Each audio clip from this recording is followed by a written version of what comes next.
Hi guys, it's Amber hopping on real quick to show you how to find your personal website to share with people.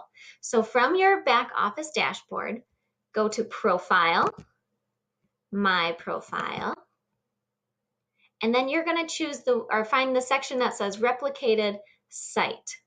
So here it is down here, Replicated Site.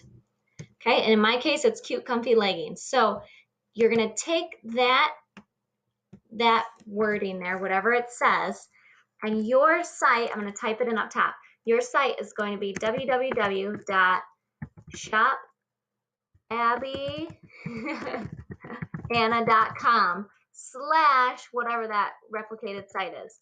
Cute. In my case, it's Cute Comfy Leggings.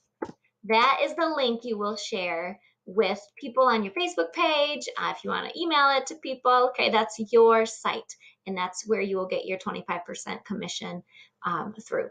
That's all for now. Ask me any questions below, and I'll talk to you soon. Bye, guys.